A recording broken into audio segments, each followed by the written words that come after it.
Audio book Bangla by Sharif channel থেকে আপনারা শুনছিলেন মক্কা শহরে ছদ্মবেশী এক খ্রিস্টানের দিনলিপি। আজ শুনবেন এর ষষ্ঠ পর্ব। অসংখ্য ভারতীয় মক্কায় বিভিন্ন ধরনের পেশার কাজ করে। তারা এখানকার প্রাচীন ইতিহাস, চিকিৎসাবিদ্যা, জাদুটোনা, স্বপ্নের ব্যাখ্যা ইত্যাদি বিষয়কে নিজেদের পেশা বানিয়ে নিয়েছে। প্রতি বছর অসংখ্য ভারতীয় এখানে আসে। আরবের নানা শহরে তারা নিজেদের স্থায়ী আবাস গড়ে নেয়। হাজি আকেলি আর আমি আমাদের মুয়াল্লিম আব্দুর রহমান বুসনাকের বাড়িতে দাঁড়িয়ে আছি। তার বাড়ি হেরেম থেকে মাত্র 50 মিটার দূরে অবস্থিত। আমাদের মেজবান পেটের পীড়া আক্রান্ত হয়েছেন। সঙ্গে যোগ হয়েছে বমি, নিদ্রাহীনতা ও মাথা ঘোরা। আরবরা সব ইউরোপিয়ানকেই ডাক্তার মনে করে। সেই হিসেবে কোনো ডাক্তারি বিদ্যা জানা ছাড়াই আমি একজন ডাক্তার। তিনি আমাকে তার চিকিৎসা করতে বললেন। আমার কাছে এই রোগ নির্ণয় করা ও তার নিরাময়ের জন্য অশুদ্ধ পণ্য দরকার। তার কিছুই ছিল না। তারপরও ভ্রমণের সময় কাজে লাগতে পারে এই ভেবে বেশ কিছু ওষুধ নিয়েছিলাম। সেখান থেকে অনুমান করে তাকে সোডা এবং বাইকার্বনেট পান করালাম। সোডা পেটে পড়ার সঙ্গে সঙ্গেই তার পেট ঠান্ডা হয়ে গেল। পেটে যে জ্বালা পোড়া হচ্ছিল তা কমে গেল। এই প্রণালী সাধারণত গ্যাস্ট্রিকের উপশমের জন্য ব্যবহৃত হয়। আর তার ঘুমের স্বল্পতার ওষুধ হিসেবে আমি আফিম চিনির সঙ্গে মিশ্রিত করে সামান্য খাইয়ে দিলাম। আর পথ্য হিসেবে মুরগির বাচ্চা ও আঙ্গুরের রস পান করতে বললাম। তার শরীর খুবই দুর্বল হয়ে গিয়েছিল। তিনি সারা শরীর ব্যথা হচ্ছে বলে জানালেন। তাই তাকে সামান্য সাদা মদের সঙ্গে দারুচিনি এবং আতর মিশ্রিত করে ম্যাসেজ করতে বললাম। আমি জানি না আমার এই ওষুধে তিনি সুস্থ হবেন কি না, কিন্তু আমি যা জানি তা দিয়ে আমার বন্ধুর উপকার করার চেষ্টা করেছি। তিনি আমার উপর ভরসা করেছিলেন। আমি তাকে তার প্রতিদান দেওয়ার চেষ্টা করেছি। এই সহায়হীন বিশাল শহরে তিনি আমাকে আশ্রয় দিয়েছেন। আমি আমার পূর্বপুরুষ লিওরসের চিন্তাধারা অনুসরণ করতে চাইছিলাম। তিনিও এভাবে আরবে এসে মানুষের উপকার করতে চেয়েছিলেন, কিন্তু তাকে এখানে গ্রেপ্তার করা হয়। পরে শরীফের হস্তক্ষেপে তিনি মুক্তি পান। আমি আমার বন্ধুর উপকার করতে চেয়েছি। এর জন্য যদিও তেমন কোনো ভয় নেই, কিন্তু উপকার তো হলো। কারণ এখন দৃশ্যপট অনেক পরিবর্তন হয়ে গিয়েছে। আমরা যেখানে থাকি তার জানালার ঠিক সামনেই একটি বইয়ের দোকান আছে। একজন ভারতীয় এই দোকানের মালিক। তিনি সারাদিন এই দোকানে আসন গেড়ে বসে সময় কাটান। তার দোকানটি খুবই ছোট।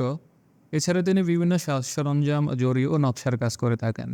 এই কাজে তিনি খুব ছোট একটি সুই ব্যবহার করেন। তার কাজ করা কাপড় মক্কাসহ বিভিন্ন স্থানে বিক্রি করা হয়। আমি মাঝে মধ্যে জানালা দিয়ে তার কাজকর্ম দেখি। তিনি প্রথমে কাপড়ের বিভিন্ন স্থানে হলুদের আবরণ দেন। তারপর চাহিদা অনুযায়ী সেই কাপড় লাল, নীল বা সবুজ রঙের ভেতরে ডুবিয়ে নেন। এরপর বিভিন্ন জায়গায় সোনালি রঙের প্রলেপ দেন। প্রতিটি রং ধীরে ধীরে ফুটে ওঠে কাপড়ের মধ্যে। এভাবে একের পর এক কাপড়ের রং লাগিয়ে যান। তিনি সবসময় হলুদ রঙের কাপড় পরেন, বেশ লম্বা আলখাল্লার মতো। তার চেহারাও কুসুমের মতো হলুদ। মাঝে মধ্যে মনে হয় তিনি জন্ডিসে আক্রান্ত। তার এই রং দেওয়ার পদ্ধতিটি বেশ মজার। তিনি একবার রং দেন, আবার আরেক দিকে তাকান, আবার আরেকটি রং লাগান, আবার আরেক দিকে কিছুক্ষণ তাকিয়ে থাকেন। আপন মনেই বিড়বিড় করে কিছু বলেন, যেন কাউকে কোনো কাজের আদেশ দিচ্ছেন। তারপর আবার নতুন করে কোনো রং যোগ করতে ব্যস্ত হয়ে পড়েন। আমার ধারণা তিনি তার এই পেশার একজন যোগ্য ও উপযুক্ত ব্যক্তি। দেখে মনে হয় তিনি একজন শিল্পী ও ভাবুক মানুষ, কিন্তু আসলে সাধারণ একজন বিক্রেতা। তিনি বইয়ের সঙ্গে সঙ্গে বিভিন্ন কাগজপত্র বিক্রি করেন। এছাড়া মানচিত্র, কাগজ কলম, বিভিন্ন ধরনের কাগজ, লাল রঙের কালি ও সাধারণ কালিও বিক্রি করেন। এমনকি তিনি ছবিও বিক্রি করেন। দোকানে তিনি ফজরের পর থেকে মাগরিব পর্যন্ত থাকেন। নামাজের সময় হলে দোকান রেখে তিনি হেরেমে নামাজ আদায় করেন। বাকি সময় দোকানের কাজে ডুবে থাকেন। তিনি যেন আশ্চর্য কাঠামোর এক মোমের তৈরি মূর্তি। আহমেদ বুসনাক আমাকে এক কপি কোরআনুল কারিম হাদিয়া দিলেন, একেবারে নতুন কপি। ওজনা থাকায় আমি তখন এটি খুলে দেখতে পারিনি। আমি মালিকি মাযহাবের একজন বড় শায়েখ আবিদ সাহেবের সঙ্গে সাক্ষাৎ করার জন্য গেলাম। তিনি আলজেরিয়ার নাগরিক। দীর্ঘদিন ধরে তিনি এখানে বসবাস করেন। মালিকি মাযহাবের ছাত্রদের বিভিন্ন বিষয়ে শিক্ষাদান করেন। তিনি আমাকে অনেক উপদেশ দিলেন, উত্তম আচরণের বিষয়ে কিছু কথা বললেন। আমি যদিও তার কথা খুব বুঝতে পারছিলাম না, কিন্তু হাজি আকুলি আমাকে তার কথার অনুবাদ করে দিচ্ছিলেন।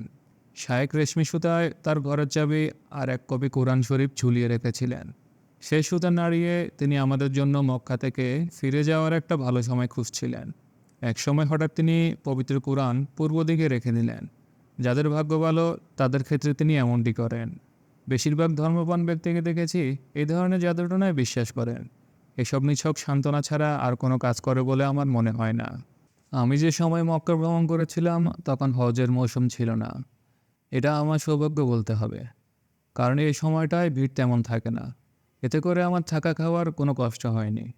যে কোনো শহরে ঘুরতে আসা পর্যটকদের জন্য এই দুটি বিষয় অত্যন্ত গুরুত্বপূর্ণ। এছাড়া এখন মক্কায় তেমন ভিড় না থাকায় আমি সব কিছু ভালো করে দেখতে পাচ্ছি। আমাকে যারা গুপ্তচর বলে সন্দেহ করতে পারে তাদেরও জবাব দেওয়ার একটা মোক্ষম সময়। তাদের আমি একথা বলতে পারি যে যদি আমার কাছে লুকানোর মতো কোনো বিষয় থাকতো তাহলে আমি হজের সময় আসতাম। তখন মানুষের ভিড়ের মধ্যে লুকিয়ে থাকতে পারতাম সহজেই। আমার বন্ধু শায়েক আবেদ আমাকে মক্কায় হজের সময় ছাড়া অন্য সময় আসা বিদেশিদের স্বাধীনভাবে ঘোরাফেরা করতে পারার বিষয়টি বুঝিয়ে দিলেন। আমাকে তিনি জানান 7-8 বছর আগেও মক্কাকে হজের পরপর একরকম জোর করে খালি করা হতো। হজের পরপরই শহরে ঘোষণা দেয়া হতো যারা হজ পালন করার উদ্দেশ্যে মক্কা এসেছেন তাদের নিজ নিজ দেশে ফিরে যাওয়ার জন্য আহ্বান জানানো হচ্ছে। সরকার নির্ধারিত লোকজন এসে ঘোষণা দিত সিরিয়ার হাজিদের জাহাজ আগামীকালই বন্দর ছেড়ে চলে যাবে। সবার জাহাজ জেদ্দা সহ আরবের আরও বিভিন্ন বন্দরে অপেক্ষা করছে। আপনারা সবাই নিজ নিজ জাহাজের সংবাদ নিয়ে নিন। আল্লাহ তাআলা আমাদের সহি সালামতে বাড়িতে পৌঁছে দেবেন ইনশাআল্লাহ। এ সম্পর্কে শায়েক আমাকে একটি আশ্চর্যজনক ঘটনা শোনালেন। আব্দুল মুত্তালিবের সময়কালে এক ভারতীয় রাজা হজ পালন করার জন্য মক্কা এলেন। তার সঙ্গে তার পরিবার এবং পরিচারকদের বিশাল এক দল ছিল। বেশ কিছু দাসীও ছিল। রাজার ইচ্ছা হজ পালন শেষে তিনি স্থায়ীভাবে এই শহরে বসবাস করবেন। রাজা নিজের মতো করে হজের সব কাজ সমাধা করলেন। হজের নিয়মতান্ত্রিক কার্যক্রম শেষ হয়ে যাওয়ার পরে আগত মেহমানদের সবাইকে এই শহর ছেড়ে যাওয়ার আহ্বান জানানো হলো, কিন্তু তিনি তার মতো রইলেন। প্রতি রাতে তিনি মসজিদুল হারামে গিয়ে নামাজ আদায় করতেন। আব্দুল মুত্তালিব একদিন সেই রাজার কাছে এগিয়ে গেলেন। তাকে কঠোরভাবে জিজ্ঞেস করলেন কেন তারা ফিরে যেতে এত দেরি করছেন। অনেকবার তাদের ফিরে যেতে বলা সত্ত্বেও তারা ফিরে না গিয়ে কেন এখানেই অবস্থান করছেন, কেন তারা এতদিন থেকে আইন ভঙ্গ করছেন। রাজা জবাবে বললেন, আমার শ্রদ্ধেয় ভাই, দয়া করে আমাদের নিরাপত্তা দিন। আপনি আমাকে আশ্বাস দিন। আমি আপনার কাছে যে কোনো জিনিস স্বীকার করতে রাজি আছি। আমি আপনাকে আমার জীবন কাহিনী শোনাচ্ছি, আপনি শুনুন। তারপর বিবেচনা করুন আমাকে আপনি আশ্রয় দেবেন কি না। আমি একজন রাজা, আমার বিশাল রাজত্ব আছে। আমি নিজে আমার এই রাজত্বকে ভালোবাসি। আমার রাজ্য প্রাকৃতিক বিভিন্ন সম্পদে পরিপূর্ণ। আমার সম্পদের প্রাচুর্য ছিল, অনেক প্রভাব প্রতিপত্তি ছিল। আমার মহল সোনাদানা মণিমুক্তা মূল্যবান পাথরে পরিপূর্ণ ছিল। আমাদের চাহিদারও কয়েক গুণ বেশি সম্পদ ছিল আমাদের। আমার প্রতি আমার প্রজাদের ভালোবাসা ছিল, বিশ্বাস ছিল। আমরা বিভিন্ন ব্যবসা বাণিজ্য করতাম। এতে আমাদের সম্পদ দিন দিন আরও বৃদ্ধি হচ্ছিল, আমাদের আরও সমৃদ্ধি করছিল। আমাদের দেশের বিভিন্ন ব্যবস্থার জন্য আমরা প্রজাদের কাছ থেকে নামমাত্র কর নিতাম, যা আসলে নিয়মতান্ত্রিকতা রক্ষার স্বার্থেই। এমনিতে আমাদের কোনো অভাব ছিল না। আমাদের দেশে 3টি নদী আছে, যেখান থেকে আমাদের প্রজাদের সুপেয় পানির ব্যবস্থা করা হতো। কিন্তু হে মহামান্য আমির, এত কিছু থাকার পরও আমার মাথায় সাম্রাজ্য বিস্তারের ভূত মাথায় চাপলো। আমি অন্য রাজ্য দখলের জন্য একের পর এক সেনাবাহিনী বিভিন্ন এলাকায় পাঠাতে শুরু করলাম। আমি আমার প্রতিবেশীদের সঙ্গে যুদ্ধ ঘোষণা করলাম।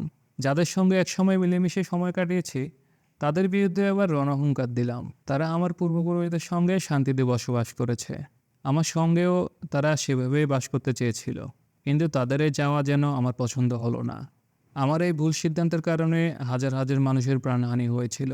আমার সেনারা এই বর্বর যুদ্ধ করতে করতে ক্লান্ত হয়ে গিয়েছিল। তারা একসময় উদ্বিগ্ন হয়ে আমার সিদ্ধান্তে অনাস্থা প্রকাশ করে। আমার কাছে তাদের এই সিদ্ধান্ত ছিল বিদ্রোহের সামিল। আমাকে একটু রক্তাক্ত পরিণতির মধ্য দিয়ে যেতে হয়। যারা এতদিন আমার কথায় যুদ্ধ করেছে তাদেরই আমি হত্যার মুখোমুখি দাঁড় করিয়ে দিলাম। এছাড়া যেন আমার বিরুদ্ধে বিভিন্ন কথা বলতো, আমি তাদের গ্রেপ্তার করে বিভিন্ন নির্যাতন করে হত্যা করার আদেশ দিতাম। আমার এই নিষ্ঠুরতার তালিকায় অনেক সাধারণ মানুষ, মেধাবী কর্মকর্তা ও বীর যোদ্ধাও ছিলেন। আমি নিজে আমার জন্য দুঃস্বপ্ন ডেকে আনলাম। সবসময় ভয়ে ভয়ে থাকতাম যে কোনোভাবে আমি আবার আগে জীবনে ফিরে যেতে চাইতাম। মন ভালো করার জন্য ভারতের সেরা গায়কদের দেখে তাদের কাছ থেকে গান শুনেছি, সেরা নর্তকীদের নাচ দেখেছি, শিকারে বেরিয়েছি, সাহিত্য সভা, কবি সম্মেলন সহ বিনোদনে সবকিছুই আমি করেছি, কিন্তু আমার মনে শান্তি ফিরে আসেনি। এর মধ্যে আমার অনিদ্রা রোগ শুরু হলো। বিভিন্ন দুশ্চিন্তার কারণে দিন দিন তা বেড়ে যাচ্ছিল। দিন দিন আমি আরও হিংস্র হয়ে যাচ্ছিলাম। আমি আমার সাধারণ প্রজাদের খুব ভয় পেতে শুরু করলাম। তাদের কারো বাবা, ভাই, ছেলে মৃত্যুর মুখে পতিত হয়েছে। সারা শহরে যেন মৃত্যুর বাতাস বইছিল। ঘন কালো অন্ধকার যেন আমার শহরকে চারদিক থেকে ঘিরে ফেলেছিল। কোথায় যেন হারিয়ে গেছে সেই হাসিখুশি দিনগুলো। এমনকি সেখানকার শিশুরাও যেন হাসতে ভুলে গিয়েছে। আল্লাহ তাআলা আমার চোখ খুলে দিলেন। তিনি দয়ালু। তিনি আমাকে সুমতি দিলেন। আমি সবকিছু ত্যাগ করার সিদ্ধান্ত নিলাম। জীবনের এই শেষ সময়ে কিছু ভালো কাজ করে আর ইবাদত করে কাটাবো বলে স্থির করেছি। তাই এই পবিত্র শহরে আসা। আপনি আমার উপর রাগ করবেন না। আমি আপনার কাছে প্রার্থনা করছি, আমাকে এই পবিত্র মাটিতে মরার সুযোগ করে দিন। আমি আশা করি আমি মারা গেলে যেন আমাকে মুয়াল্লায় দাফন করা হয়। আব্দুল মুত্তালিব চুপচাপ তার কথা মনোযোগ দিয়ে শুনলেন। তারপর বললেন, আল্লাহ তাআলা আপনার তওবা কবুল করুন। যদি আপনি সত্যবাদী হন, সন্দেহ নেই আপনি অনেক বড় অপরাধ করেছেন। আপনি কেন মনে করছেন যে আপনার শরীরে এই পবিত্র মাটিতে দাফন হলে আল্লাহ তাআলা আপনাকে বিশেষ বিবেচনায় মাফ করবেন? তিনি ন্যায় বিচারক। আপনার ক্ষেত্রেও তিনি ন্যায় বিচার করবেন। এই মাটিতে দাফন হলেই আপনি আলাদা খাতির পাবেন বলে মনে করে থাকলে আপনি ভুল মনে করেছেন। আপনি চাইলে আমার কথা যাচাই করে দেখতে পারেন। আজ সন্ধ্যায় আপনি মুয়াল্লায় কবরস্থানে যাবেন। সঙ্গে বিছানা নিয়ে যাবেন। আজ রাতে সেখানে থাকবেন। আগামীকাল সকালে ফিরে আমাকে জানাবেন রাতে আপনি সেখানে কী দেখেছেন। শায়েকের কথা মতো রাজা রাতে একাই সেই কবরস্থানে থাকতে গেলেন। রাত গভীর হলো। একা থাকার কারণে তিনি ভয় পাচ্ছিলেন। উদ্বিগ্ন চোখে এদিক সেদিক তাকাচ্ছিলেন। একসময় ক্লান্ত হয়ে আধো ঘুম আধো জাগরণে সেখানে পড়ে রইলেন। রাজা সারা রাত সেখানে নামাজ পড়ে কাটিয়ে দেন। মাঝে মধ্যে তিনি কবরস্থানের প্রান্তে আলো জ্বলতে দেখেছিলেন। ভোরের আলো ফোটার পর তিনি দেখতে পেলেন ভারী মালপত্র বোঝায় একটি উট সেখানে দাঁড়িয়ে আছে। আমাকে শায়েক আবিদ জানিয়েছেন যে এই পবিত্র সবুজ উটগুলো প্রতি রাতে বহু দূর থেকে মৃতদেহ বহন করে এখানে নিয়ে আসে। মক্কা বা মদিনা থেকে অনেক দূরে কোনো শহরে মারা যাওয়া কোনো ব্যক্তির বিষয়ে আল্লাহ যদি ইচ্ছা করেন যে তার সমাধি এই পবিত্র ভূমিতে হবে, তাহলে তার মৃতদেহ চলে আসে এই উটের মাধ্যমে। আবার এই কবরস্থানে দাফন হওয়া কোনো পাপীর মৃতদেহ বহন করে নিয়ে যায় দূরে কোথাও। ভারতীয় রাজা এই ঘটনার একজন প্রত্যক্ষদর্শী। এই আশ্চর্য ঘটনা তিনি নিজে দেখেছেন। ভোরের আলো ফোটা পর্যন্ত উটগুলো এভাবে লাশ বহন করে নিয়ে আসছিল। পরদিন সকালে কাবার সামনে আব্দুল মুত্তালিবের সঙ্গে দেখা হলে তিনি এই ঘটনা খুলে বললেন। আব্দুল মুত্তালিব তার কথা শুনে ধীরে ধীরে বললেন, এখন আপনার অনুমতি আছে। আপনি এই শহরে থাকতে চান নাকি নিজ দেশে ফেরত যেতে চান, আপনি এই সিদ্ধান্ত নিন। আপনি তো নিজ চোখে দেখলেন এখানে দাফন হলেই কেউ আপনাকে মুক্তির নিশ্চয়তা দেবে না। আপনি যদি ভালো কাজ করে থাকেন এবং এখানে দাফনের ইচ্ছা করেন, আল্লাহ তাআলা যদি আপনার ইচ্ছা পূরণ করে দেন, তাহলে আপনি পৃথিবীর যে প্রান্তেই থাকুন, আল্লাহ তাআলা আপনাকে এই শহরে এনে এই কবরে দাফনের ব্যবস্থা করে দেবেন। আমার পরামর্শ হলো আপনি নিজ রাজ্যে ফিরে যান। আপনি সেখানে গিয়ে যে ভুল করেছেন তা সাধ্যমতো শোধরানোর চেষ্টা করুন। ভালো কাজ করুন আর আল্লাহ তাআলার কাছে দোয়া করতে থাকুন। নিশ্চয় আল্লাহ তাআলা দয়ালু। তিনি আপনার দোয়া কবুল করবেন। শায়েক আবেদ আরও বললেন, এই শহরকে ঘিরে আরও আশ্চর্য ঘটনা আছে। একদিনে তোমাকে বলে শেষ করা যাবে না। অসংখ্য ঘটনা থেকে তোমাকে আরেকটা ঘটনা শোনাচ্ছি, যা আল্লাহ তাআলা ন্যায়পরায়ণতার এক অনন্য উদাহরণ। মরক্কোর বাদশার এক ছেলে আন্দালুস থেকে রোমকদের হাতে বন্দী হয়েছিলেন। রোমের খ্রিস্টান সম্রাট তাকে রাজমহলের বাগানের মালির কাছে দেন। একদিন তিনি শাহী বাগানে রাজার মেয়েকে দেখতে পান। তার রূপ যৌবন আর সৌন্দর্যে মুগ্ধ হয়ে তিনি তার প্রেমে পড়ে যান। রাজকন্যাও মালির প্রতি আকর্ষণ অনুভব করেন। রাজপুত্র তাকে একটা গোলাপ ছিঁড়ে দেন। রাজকন্যা সেই গোলাপ হাতে নিয়ে তাতে চুমু খেয়ে আবার মালির হাতে ফেরত দেন। খুব দ্রুত তারা একে অপরকে ভালোবেসে ফেলেন। তাদের মনে প্রেমের আগুন জ্বলে ওঠে।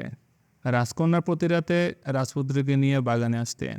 দিন দিন তারা একে অপরের প্রতি আরও ঘনিষ্ঠ হয়ে ওঠেন। তাদের এই প্রণয়ের কথা আর গোপন থাকেনি। রাজা জানতে পেরে তাদের মধ্যে বাধার দেয়াল তুলে দিলেন। সেই বাধা অতিক্রম করে দুজনের সাক্ষাৎ হওয়া কঠিন ছিল। রাজকন্যা রাজপুত্রকে বারবার অনুরোধ করছিলেন, তুমি তোমার ধর্ম ত্যাগ করে খ্রিস্টান হয়ে যাও, আমার ধর্ম গ্রহণ করো। খ্রিস্টান হয়ে আমার বাবার সামনে গেলে তিনি তোমাকে ক্ষমা করে দেবেন, আর আমি কেঁদে কেঁদে তোমাকে তার কাছ থেকে চেয়ে নেব। বাবা কখনো আমাকে মারবেন না। আমার চোখের পানি সহ্য করার ক্ষমতা তার নেই। এভাবে আমরা চিরদিনের জন্য একত্র হতে পারবো। কিন্তু রাজপুত্র কোনো ক্রমেই তার ধর্ম ত্যাগ করে খ্রিস্টান হতে রাজি হননি।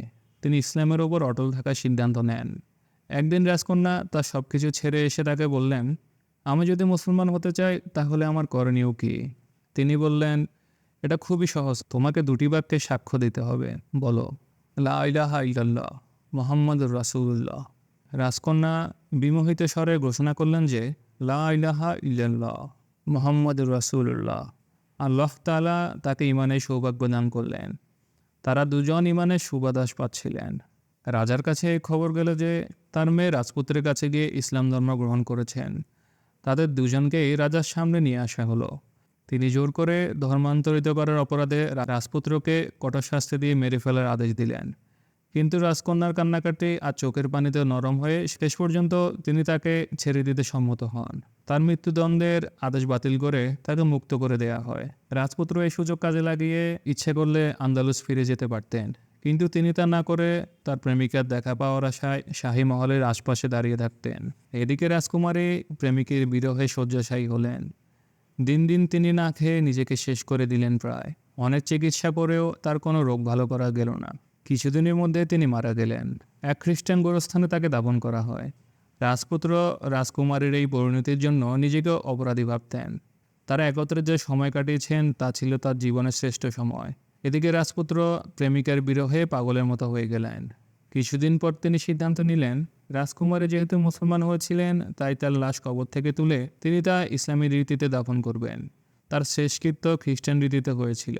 এরপর তিনি মক্কায় চলে যাবেন। সেখানে গিয়ে বাকি জীবন কাটিয়ে দেবেন।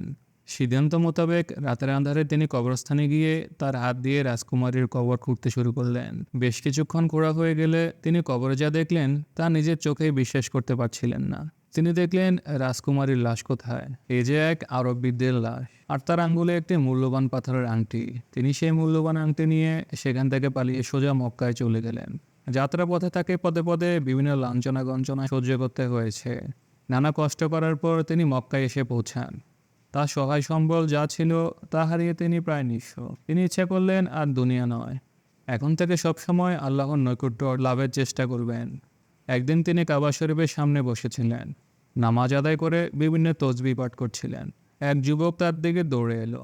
তার কাছে এসে চিৎকার করে বলতে শুরু করলো, তুমি এই আংটি কোথায় পেয়েছো? এই আংটি আমার বাবা ব্যবহার করতেন। পৃথিবীতে এই আংটি একটাই। এই আংটি সহ আমি আমার বাবাকে মুয়াল্লায় দফন করেছি। নিশ্চয়ই তুমি কাফনচোর। তুমি তার কবর থেকে এই আংটি চুরি করেছ। তুমি কবরের সম্মান বিনষ্ট করেছ। তাকে ধরে বিচারকের কাছে আনা হলো।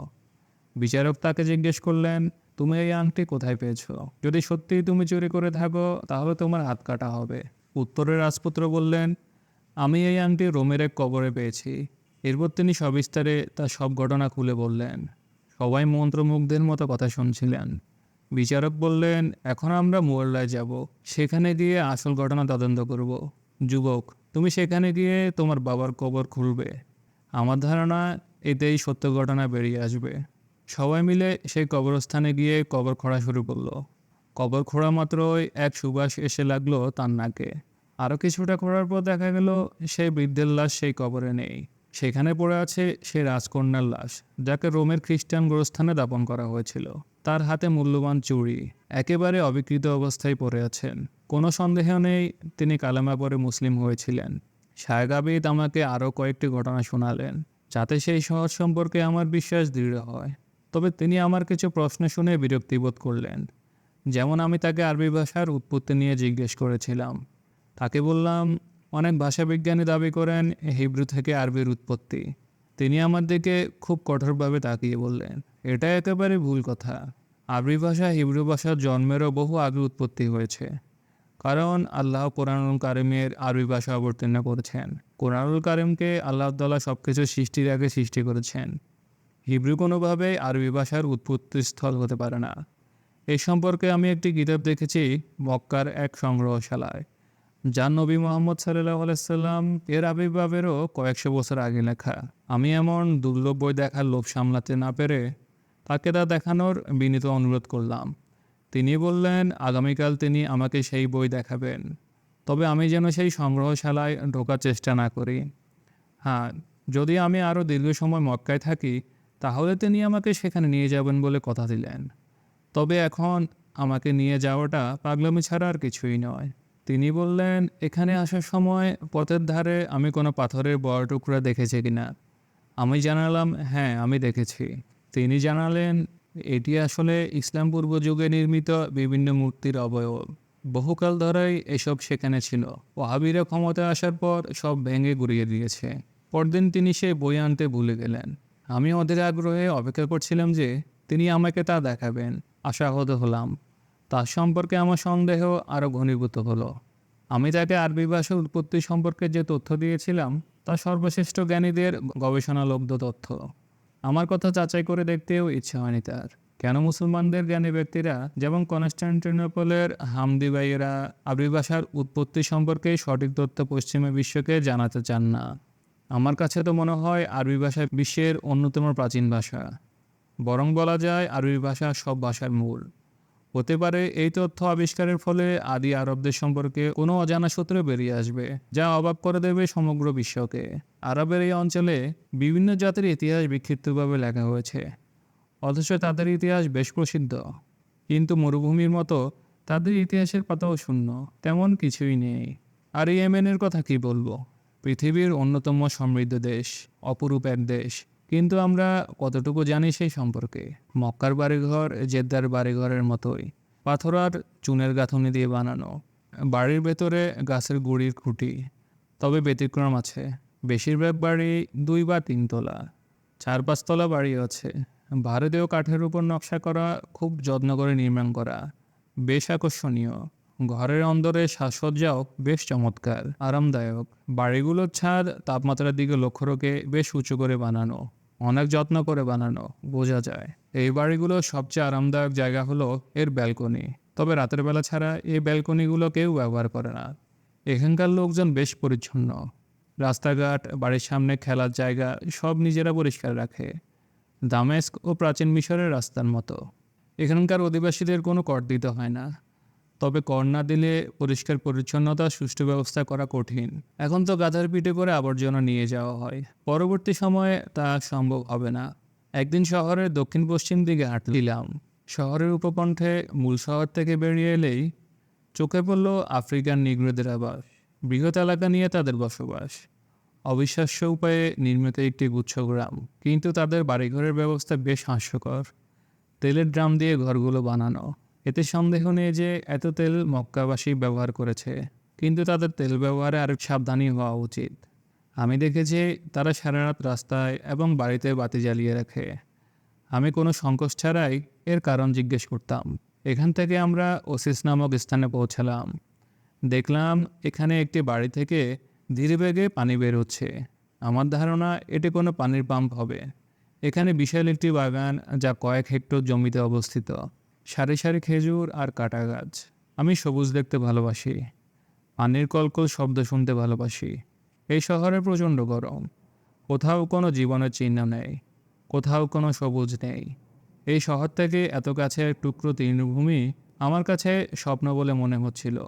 তবে আমার তখন মন চাইছিল আমার জন্মভূমি ফ্রান্সের নদীনালা আর সবুজ শ্যামলিমার ছায়া দেখতে। আমি নালায় হাত ডুবিয়ে রেখেছিলাম, 2 হাত নালায় ভিজিয়ে আবার ফিরে এলাম আমার থাকার জায়গায়, সেই অন্ধকার নির্বাসন কেন্দ্রে। এই তৃণভূমি ছাড়া মক্কায় বলার মতো আর কোনো সবুজ নেই, আমি খুঁজে পাইনি। তবে আব্দুল মুত্তালিবের বাগানে আমি কিছু ডালিম গাছ দেখেছি, যা আমার কাছে আশ্চর্য মনে হয়েছে। এটি মক্কার দর্শনীয় স্থানগুলির মধ্যে একটি। মক্কার পরিপূর্ণ বর্ণনা দিতে গেলে আমাকে বলতে হবে আব্দুল মুত্তালিব এবং বড় শরীফের প্রাসাদের বাগানে দেখা ডালিম গাছের কথা। এগুলো বাগানের সৌন্দর্য বাড়িয়ে দিয়েছিল বহুগুণে। এখানে এসে একটি গাছের কথা শুনলাম, যা সবসময় সবুজ শ্যামল হয়ে থাকে। এর পাতা কখনো শুকায় না। এই গাছের আয়ু কমপক্ষে 100 বছর হয়। এই গাছের নিচে একটি বাজার বসে। গাছটি মক্কা থেকে মিনায় যাওয়ার রাস্তায় অবস্থিত। আমি গাছটি দেখেছি। মক্কা শরীফের 3টি বিশাল ভবন আছে। এর মধ্যে একটি অগ্নিকাণ্ডে পুরোপুরি ধ্বংস হয়ে গেছে। হেরেন থেকে 500 মিটার দূরে এই ভবন দেখলাম। 3টির মধ্যে এটি পুরনো ও সুন্দর। রাজপথের ঠিক পাশেই অবস্থিত। এর সামনে অনেক সুন্দর নকশা আছে, খুবই মজবুত নির্মাণ। দরজাটি ব্রোঞ্জের। খুব যত্ন নিয়ে অনিন্দ সুন্দর করে এটি নির্মাণ করা হয়েছে। 3য় মহলটি একটি গ্রামীণ মহলের আদলে তৈরি। মক্কা শহর থেকে উত্তর দিকে মিনার পথে অবস্থিত। এটি তুলনামূলক নতুন, চারদিকে বাগান দিয়ে পরিবেষ্টিত। এর সামনে একটি হাম্মাম নির্মাণ করেছে তুর্কি সরকার, যেখানে মিনা থেকে ফেরার সময় আজি সাহেবেরা পরিচ্ছন্ন হতে পারে। এতে গরম পানির ব্যবস্থা আছে। এই হাম্মাম নির্মাণ করা নিয়ে বেশ ঘটনা শুনলাম। এখানকার স্থানীয় সরকার সিদ্ধান্ত নিয়েছিল এখানে 4 বাই 8 মিটার মাপের কয়েকটি হাম্মাম নির্মাণ করবে। তাদের সিদ্ধান্ত অনুযায়ী এখানে হাম্মাম নির্মাণ করা হলো। হাম্মাম নির্মাণের পর দেখা গেল প্রয়োজনের তুলনায় হাম্মাম খুবই ছোট। হজের সময় গড়ে প্রায় 3 লাখ হাজি এখানে আসেন। তারা কোথায় গোসল করবেন? আরবের প্রবীণ ব্যক্তিরা শুরু থেকে সিদ্ধান্তের বিরোধিতা করে আসছিলেন। এখন বাস্তব চিত্র সামনে আসার পর তাদের ক্ষোভ আরও বেড়ে গেল। একদিন এক বৃদ্ধ ক্রুদ্ধ হয়ে ঢুকে গেলেন শরীফের প্রাসাদে। তিনি বলছিলেন, আপনি কি চাইছেন আমাদের মেয়েরা উলঙ্গ হয়ে কাপড় পরিষ্কার করুক? এটা আমাদের সবার জন্য লজ্জাজনক। আপনি ভদ্রতা জানেন না, আপনি সম্মান পাওয়ার যোগ্য নন। আপনি যদি মহিলা হন তাহলে জেনে রাখুন আমরা পুরুষ। আপনি যদি আমাদের সঙ্গে যুদ্ধ করতে চান তাহলে জেনে রাখুন আমরা প্রস্তুত আছি। কেউ জানে না এই সাহসী বৃদ্ধ কোন গোত্রের লোক ছিলেন, তবে তার সমর্থনে এগিয়ে এসেছিলেন সবাই। বাইরে থেকে তারা পাথর মেরে শরীফের সুরক্ষিত প্রাসাদের বেহাল দশা বানিয়ে দেন। আরবের নারীদের পোশাক খুব অদ্ভুত লাগে আমার কাছে। তারা এমনিতে বাড়ির বাইরে কম বের হন, কিন্তু বের হলে তারা এমন পোশাক পরেন যা দেখলে আমার দম বন্ধ হয়ে আসে। মাথা থেকে পা পর্যন্ত কালো লম্বা আলখেল্লার মতো জুব্বা, মাথার উপর কয়েক স্তরের কালো কাপড়, চোখের কাছের কাপড়ের আবরণ একটু পাতলা, যাতে তারা সামনে দেখে চলতে পারেন। হাতে এবং পায়েও কালো কাপড়ের মোজা, ব্যাঙের মতো দেখা যায় তাদের। এক ধরনের সরু পাজামা তারা বোকার নিচে পড়ে থাকেন। তাদের পা বেশ চিকন লাগে। তিরুশিয়ার পাজামা থেকেও এটি দেখতে জঘন্য। তবে বাস্তবতা আমাকে কথা বলতে বাধ্য করে যে এই কালো বোরকার আড়ালেও অনেক সুদর্শনা নারীর মুখ লুকিয়ে থাকে। কেউ কথা বলতে পারবে না যে তারা কুৎসিত বলে বোরকার আড়ালে নিজেদের লুকিয়ে রাখেন। ককেশাস, ইরান, হাবশা, সিরিয়া, মিশরের নারীদের কথা বলা যায়। তাই মক্কায় শুধু অসুন্দর নারীরা আসেন তা বলা যায় না। বিশেষ করে এসব দেশের যেসব নারী দাসী হয়ে এখানে আসেন তাদের দেখে কিছুটা অনুমান করা যায়। সত্যি বলতে হেজাজে এখনও দাসপ্রথা আছে, তবে এ বিষয়ে কারো অভিযোগ নেই, কারণ দাসদের সঙ্গে স্বাধীন ব্যক্তিদের মতোই ব্যবহার করা হয়। তারা শুধু তাদের মনিবের কথা শুনতে বাধ্য। মনিব চাইলে দু একটা চত্থাপদ দিয়ে তাদের শাসন করতে পারেন। পিতা যেমন পুত্রকে শাসন করতে পারেন, তবে এর বেশি কিছু নয়। এ বিষয়ে আইন আছে। কোনো দাসকে প্রহার করা বা কঠিন শাস্তি দেওয়া নিষেধ। পবিত্র কোরআনেও এ সম্পর্কে নির্দেশ দেওয়া আছে।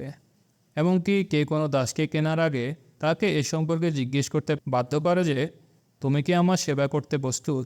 যদি সে অসম্মত হয় তাহলে কেউ তাকে বাধ্য করতে পারবে না।